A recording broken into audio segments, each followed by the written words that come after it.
नमस्कार, आप देख रहे हैं नेक्स्ट 9 न्यूज़ पॉलिटिकल बाइट में हूं आपके साथ दीपक गुप्ता। राजस्थान की राजनीति में पूर्व डिप्टी सीएम सचिन पायलट एक ऐसे नेता बनकर उभर रहे हैं जो विपक्ष के तौर पर सदी हुई आवाज़ से सत्ता को घेर रही हैं। वह ऐसा करते हुए ना तो उग्र हो रहे हैं और ना ही निजी हमले कर रहे हैं, जो राजनीति में अक्सर देखा जाता है। यही बात उन्हें भीड़ से अलग करती है। मौजूदा राजनीति में तीखा बोलना सोशल मीडिया पर ट्रेंड हो गया है और सनसनीखेज बयान देना नॉर्म बन चुका है। लेकिन पायलट की वर्तमान रणनीति संतुलन की राजनीति के रूप में सामने आई है। वे वही बातें कर रहे हैं जो आम जन सुनना चाहते हैं। वे जिस भाषा और अंदाज में अपनी बात कहते हैं वे बेहद संतुलित नजर आती है। मामला चाहे भारत की ओर से पाकिस्तान के खिलाफ किए गए ऑपरेशन सिंदूर का हो या फिर कश्मीर का बड़ा मुद्दा, मामला चाहे केंद्र या राज्य की सरकार से जुड़े मसलों का हो या फिर कांग्रेस पार्टी की अंदरूनी राजनीति का, पायलट सभी मुद्दों पर बेहद संयमित तरीके से अपनी बात रख रही हैं। उनका यह अंदाज़ा लोगों को कहीं ना कहीं लोगों को खास भा रहा है। ऑपरेशन सिंदूर के मसले पर चाहे संसद के विशेष सत्र बुलाने की मांग हो या फिर सीज फायर पर ट्रंप का बड़ा बयान, वे हर मसले पर सेना के साहस और शौर्य को सलाम करते हुए सैन्य कार्रवाई की भरपूर प्रशंसा करते हैं, लेकिन साथ ही केंद्र सरकार को घेरने और सीज फायर पर जवाब मांगने से भी नहीं चूकते।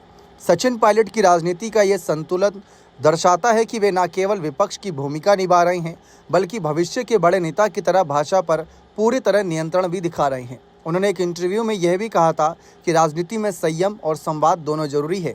लोकतंत्र में विरोध का मतलब दुश्मनी नहीं होता। शायद यही विचार उन्हें खास बनाता है। पायलट ने हाल ही में राजस्थान सरकार के कृषि मंत्री किरोड़ी लाल मीणा की ओर से खाद बीज की छापेमारी पर सवाल उठाए और कहा था कि मंत्री छापे मार रहे हैं लेकिन पता नहीं किसे बेनकाब कर रहे हैं।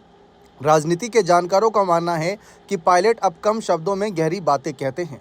बिना किसी पर व्यक्तिगत लांछन लगाए पूरी बात कह देना उनकी रणनीति का नया हिस्सा है। उनके राजनीतिक हमले किसी को नीचा नहीं दिखाते लेकिन घाव गहरा कर जाते हैं। उनकी बातें राजनीति में रुचि रखने वाले जनमानस के दिमाग में सटीक प्रभाव डालती है। इस बीच राजनीतिक विशेषज्ञों की माने तो पायलट की जिस तरह से पॉइंटेड लेकिन पॉजिटिव आलोचना करते हैं, लेकिन वो उनकी छवि को प्रो कंस्ट्रक्टिव विपक्षी नेता के रूप में मजबूत करता है। राजस्थान जैसे राज्य में जहां जातीय राजनीति, गुटबाजी और तीखे भाषण आम है, वहां सचिन का ये संतुलन उन्हें बाकी नेताओं से अलग करता है। पायलट का ये तरीका शायद राज्य और देश में एक नई राजनीति की नींव है, जहां मुद्दों पर बात होगी लेकिन बिना कटुता के, विरोध तो होगा लेकिन गरिमा के साथ।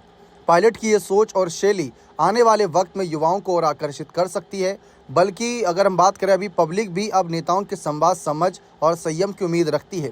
शायद इसीलिए पायलट अपने समर्थकों में सिर्फ एक नेता नहीं बल्कि भरोसे की आवाज़ बनकर उभर रहे हैं। सचिन पायलट की राजनीति से साफ जाहिर हो चुका है कि राजनीति विरोध भी सम्मानजनक हो सकता है। असहमति का मतलब उग्रता नहीं होता। भारत की युवा पीढ़ी को अब ऐसे ही नेतृत्व की तलाश है जो साफ बोले लेकिन शालीनता से विरोध करे, लेकिन बिना शत्रुता के। राजनीति के विश्लेषकों का कहना है कि पायलट के ये बयान कांग्रेस को हर बात का विरोध करने वाली छवि से बाहर निकालने की कोशिश भी हो सकता है, खासकर जब बात राष्ट्रीय सुरक्षा की हो। जनता अब सिर्फ आलोचना नहीं, समाधान चाहती है। पायलट के शब्दों में ये झलक स्पष्ट दिखती है। ऐसे में पायलट की टिप्पणियां महज निजी विचार नहीं मानी जा रही बल्कि इसे कांग्रेस के भीतर एक नए वैचारिक स्वर के रूप में देखा जा रहा है। एक ऐसा स्वर जो भारत की वैश्विक छवि, सैन्य ताकत और जनता के मनोविज्ञान को ध्यान में रखते हुए सामने आ रहा है। ये दीगर बात है कि राजस्थान कांग्रेस में पायलट गहलोत के बीच लंबे समय से चली आ रही खींचतान अब चर्चा का विषय बनी हुई है। 2020 में पायलट की बगावत के बाद कांग्रेस हाईकमान ने दोनों नेताओं के बीच सुलह कराई थी, लेकिन तनाव पूरी तरह खत्म नहीं हुआ। हाल के महीनों में पायलट की सक्रियता और हाईकमान के साथ उनकी नज़दीकी ने संकेत दिए हैं कि आने वाले समय में कांग्रेस के तुरुप के पत्ते बनने की ओर अग्रसर हैं। पायलट ने टोंक से विधायक के रूप में अपनी स्थिति को मजबूत किया। युवाओं, किसानों और गुर्जर समुदाय के बीच उनकी लोकप्रियता बढ़ रही है। उनके समर्थक दावा करते हैं कि 2018 में उनकी अगुवाई में कांग्रेस की जीत ने उनकी नेतृत्व क्षमता को साबित किया था, लेकिन गहलोत को मुख्यमंत्री बनाए जाने से उनकी महत्वाकांक्षाओं को झटका लगा।